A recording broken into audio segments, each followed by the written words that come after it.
প্রিয় পরিবার, তোমাদের সঙ্গে আবার চলে আসলাম আমার একটা ব্লগ নিয়ে।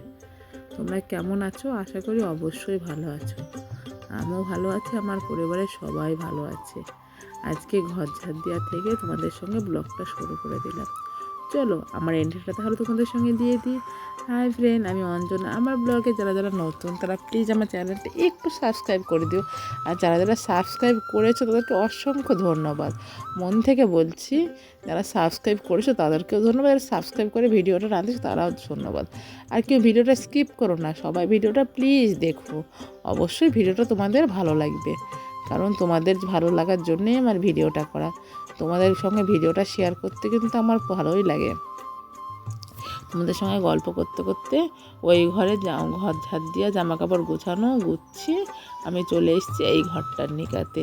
এই ঘরটার নিকানো হয়নি বলে এখন এই ঘর এখন 2 দিন নিকাবো, পর 2-3 দিন নিকালে তো মাটির ঘর কিন্তু সুন্দর লাগে। গোবর মাটিতে নিকাতে দারুণ হয়। আর এই যে কাশি, ঠিক আছে, কাশতে কাশতে গলা ব্যথা হয়ে যাচ্ছে, কিন্তু তা বলে কি হবে? কাশি হোক, জ্বর হোক, জ্বালা হোক, কিন্তু নিজের কাজ তো করতেই হবে। তার সঙ্গে সঙ্গে তোমাদের সঙ্গে কি করছি, কি খাচ্ছি না খাচ্ছি সেটাও শেয়ার করতে হবে, নাহলে তোমরা তো চিন্তা করবো। আর যাই হোক, ওই ঘরমর নিকানোর পরে আমি বাসনগুলো নিয়ে চলে এসেছি। বাসন মাজার পরে বাসনগুলো ধুয়েও নিচ্ছি। ধুয়ে নেওয়ার পরে বাসনগুলো একদম স্নান মান করে চলে যাব রান্নার ঘরে। রান্না আজ কী হবে তোমাদের সঙ্গে পরে শেয়ার করব। আর যারা যারা ভাবছো বন্ধুরা যে একে হিংসা করবো, ওকে হিংসা করবো, হিংসা কোনো কারণ নাই। কারণ হিংসা করে কেউ কোনো দিন সাকসেস হতে পারেনি, বরঞ্চ হিংসা করে যদি কারোর কিছু লাভ হতো তাহলে তো ভালোই হতো। হিংসাটা ত্যাগ করে ভালো কাজ করো। যে কাজটা যদি ভালো হয় কাউরি, সেই কাজটা করো। মানুষের যদি খারাপ করে, মানুষের যদি ভালো না করতে পারবা তাহলে মানুষের খারাপ করে কী করবা বলো তো? কারণ আমি যদি কাউরির ভালো না করতে পারি তাহলে আমার খারাপ করে লাভ নেই। যাই হোক, আমাদের সঙ্গে গল্প করতে করতে আমার স্নান হয়ে গেছে। আর চুলটা এত পরিমাণে ভিজা যে চুলে গামছাটা জড়িয়ে নিয়েছি। আর সব নাইটি আজকে তো ওই তাই এই দেখো, এই নাইটিটা কী নাম বলে, নাম ভুলে গেছি। এই নাইটিটা আজ পরেছি। নাইটিটা আর এই নাইটিটা মেলছি, রং খেলে এমন নাইটিটার অবস্থা যে বাড়িতে পরা যায়, কোথাও গিয়ে আর পরা কিচ্ছু যায় না।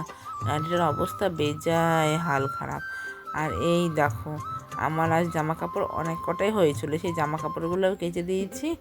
আর তোমাদের সঙ্গে গল্প করতে করতে ভাবছি, সত্যি কি কোনো দিন আমি সাকসেস হব? অবশ্যই হব।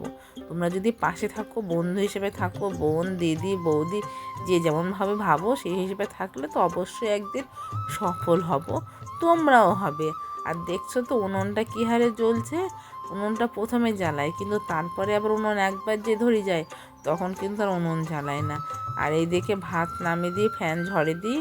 আমার পেঁয়াজ রসুন সব ছেড়ে রেখেছিলাম। ছেলে আজ মাসির বাড়ি থেকে চিকেন আনতো, সেই জন্যে আমি মাংসটা সব ছেড়ে রেখেছি। আর মাংসটা এত সুন্দর হয়েছিল খেতে, কী বলবো। আর কদিন ধরে জ্বর এসে ঠান্ডা লেগে ভাত খেতে পারছি না বলে আজ মাংস দিয়ে কী তৃপ্তি করে ভাত খেয়েছি গো, বলার নেই। আমি যখন ভাত খাই তখন তো ভিডিও করতে ভুলে গেছি, মানে কখন ভাত খাবো, এক গাল যে মুখে ভাত দিয়েছি মনে হচ্ছে যে তৃপ্তি হলো তাই বলো না। আর এই দেখো ছেলে পাশে বসে ও কাশছে। আর এই যে কী কাশি হলো, সবারই কাশি তো থামছে না। সন্ধ্যাবেলায় ছেলে বললো মা মুড়ি মাখিয়ে দাও, মুড়ি খেলাম। রাত্রিবেলা ডিনার করতে করতে তাও ভিডিওটা করতে ভুলে গেছে। এখনকার মতন এইটুকু না, সবাইকে জানাই গুড নাইট। কালকে আবার নতুন সময় দেখাবে।